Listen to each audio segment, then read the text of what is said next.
Hi అండి. Welcome to Raavuri's kitchen. ఈరోజు మనం తవా స్టైల్ తందూరి చికెన్‌ని చేసుకుందాం. ఎలాంటి ఆర్టిఫిషియల్ కలర్స్ లేకుండా తక్కువ ఆయిల్‌తో చేసుకునే ఈ తందూరి చికెన్ మన పిల్లల హెల్త్‌కి చాలా మంచిది. ఇంకెందుకు ఆలస్యం, ఎలా చేయాలో చూసేద్దాం పదండి. ముందుగా చికెన్ థై పీసెస్‌ని కడిగి చాక్ తోటి మధ్య మధ్యలో ఘాట్లు పెట్టేయండి. ఇలా చేయటం వల్ల మసాలా అన్నీ కూడా లోపలి వరకు వెళ్ళి మంచి రుచిని ఇస్తుంది. ఇప్పుడు ఇలా ఘాట్లు పెట్టుకున్న చికెన్‌లో ఒక బద్ద నిమ్మరసం, అలాగే ఒక స్పూను సాల్ట్ వేసుకొని బాగా కలిపి కాసేపు పక్కన పెట్టేసుకోండి. ఇప్పుడు తందూరి మసాలా ప్రిపరేషన్ చేసుకుందాం.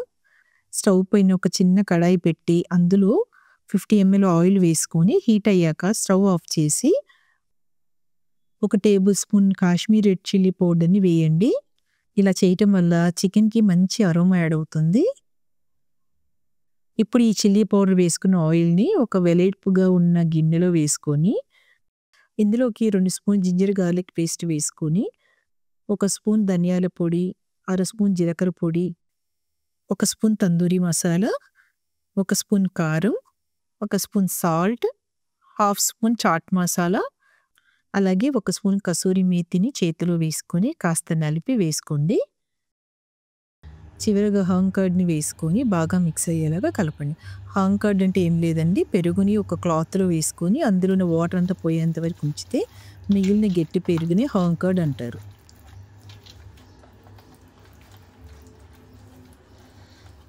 ఇప్పుడు చికెన్ థై పీసెస్‌ని వేసుకొని మసాలా మొత్తము చికెన్‌కి పట్టించి కనీసం 5-6 గంటల పాటు వదిలేయండి. కుదిరితే ఓవర్ నైట్ వదిలేయండి. అప్పుడు చికెన్ చాలా సాఫ్ట్‌గా అవుతుంది.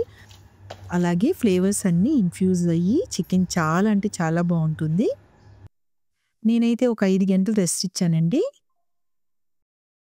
5 గంటల తర్వాత మందపాటి ఐరన్ తవాలు పెట్టేసుకొని మూత పెట్టకుండా మీడియంలో 5-10 నిమిషాల పాటు ఉంచితే చికెన్‌లో ఉన్న వాటర్ బయటకు వచ్చేసి చికెన్ అనేది లైట్‌గా డ్రై అవుతుంది. ఇప్పుడు ఫ్లేమ్‌ని సిమ్‌లో పెట్టేసి స్పూన్‌తో గీని స్ప్రెడ్ చేసుకోండి.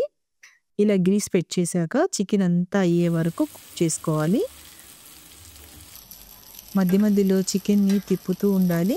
అప్పుడే చికెన్ అనేది బాగా రోస్ట్‌గా అవుతుంది. చూడండి, చికెన్ అయితే మంచిగా లోపలి వరకు కుక్ అయింది. ఇప్పుడు స్మోకీ ఫ్లేవర్ కోసం ఒక 2 బొగ్గుల్ని స్టవ్ పైన కాల్చి గిన్నెలో వేసుకొని తవా మధ్యలో పెట్టుకొని కొద్దిగా నెయ్యి వేసి మూత పెట్టి ఒక 5 నిమిషాలు వదిలేయండి. తందూరి చికెన్ రెడీ అయ్యేలోపు గ్రీన్ చట్నీ రెడీ చేసుకుందాం. దానికోసం ఒక మిక్సీ జార్‌లో ఒక అరకప్పు దాకా పుదీనా ఆకులు వేసుకోండి. హాఫ్ స్పూన్ జీరా పౌడరు, అలాగే పావు స్పూన్ చాట్ మసాలా, రుచికి సరిపడా సాల్ట్ వేసుకొని, అలాగే 4 స్పూన్లు పెరుగును కూడా వేసుకొని మిక్సీ పడితే ఇలా మన గ్రీన్ చట్నీ అనేది రెడీ అయిపోతుంది. చూడండి, మన తవా స్టైల్ తందూరి చికెన్ అయితే రెడీ అయిపోయింది.